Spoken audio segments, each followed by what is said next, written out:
नमस्कार मित्रांनो, महाराष्ट्र शासनाच्या पुरवठा विभागाच्या माध्यमातून सर्व रेशन कार्ड धारकांना आपली ई-केवायसी करून घेण्याचे आवाहन करण्यात येत आहे। मात्र आणखी बऱ्याच लोकांनी ई-केवायसी केलेली नाही आणि या अगोदर जर आपल्याला ई-केवायसी करायची असेल तर त्यामध्ये पांढरं रेशन कार्ड असो, केसरी रेशन कार्ड असो की पिवळं रेशन कार्ड असो, प्रत्येकाला रेशन दुकानदाराकडे जावं लागत होतं आणि बऱ्याच लोकांना असा वेळ नसतो की आपण रेशन कार्ड दुकानावर जावं, रेशन कार्ड घेऊन जावं आणि तिथे ई-केवायसी करावी।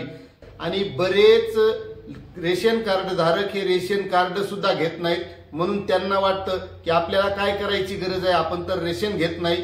त्यामुळे आता आपल्याला घर बसल्या ई-केवायसी या रेशन कार्डची करता येणार आहे आणि ती कशी करायची आपण व्हिडिओच्या माध्यमातून आपल्याला संपूर्ण माहिती देणार आहोत। मित्रांनो, तत्पूर्वी तुम्हाला एक विनंती आहे की तुम्ही आपल्या चॅनलवर नवीन असाल तर चॅनलला सबस्क्राइब करा, लाईक करा आणि ही माहिती प्रत्येक रेशन कार्ड धारकापर्यंत शेअर करा।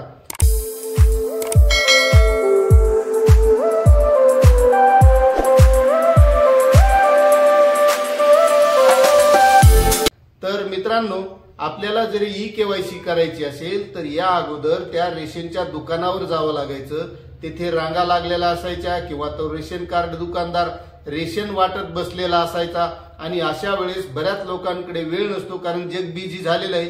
प्रत्येकाला वेळेचं महत्व आहे, आपला वेळ रिकामा कोणी जाऊ देत नाही आणि बरेच रेशन कार्ड धारक हे रेशन घेत नाहीत, म्हणून ते म्हणतात की ई-केवायसी आपल्याला करण्याची गरज काय। पण मित्रांनो, रेशन कार्ड हे नुसतं रेशन घेण्यासाठी नसून ते विविध योजनांचा शासनाचा लाभ घेण्यासाठी आहे।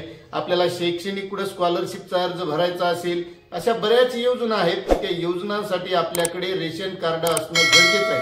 आणि जर रेशनची आपण ई-केवायसी केली नाही तर आपलं रेशन कार्ड बंद पडू शकतं आणि जर रेशन कार्ड बंद पडलं आणि आपल्याला दुसऱ्या कोणत्या योजनेचा जर लाभ घ्यायचा असेल तर त्यावेळेस आपल्याला लाभ मिळणार नाही, कारण रेशन कार्ड हे ऑनलाईन झालेले आहेत, त्याचा ऑनलाईन एक क्रमांक आहे आणि त्यासाठी आपल्याला रेशन कार्ड चालू असणं तितकंच गरजेचं आहे। मग त्यामध्ये नोकरदार असतील, पांढरं रेशन कार्ड आहे त्यांच्याकडे, एपीएल असतील, बीपीएल असतील, म्हणजे पिवळं असो का केसरी असो, प्रत्येक व्यक्तीनं ई-केवायसी करणं गरजेचं आहे।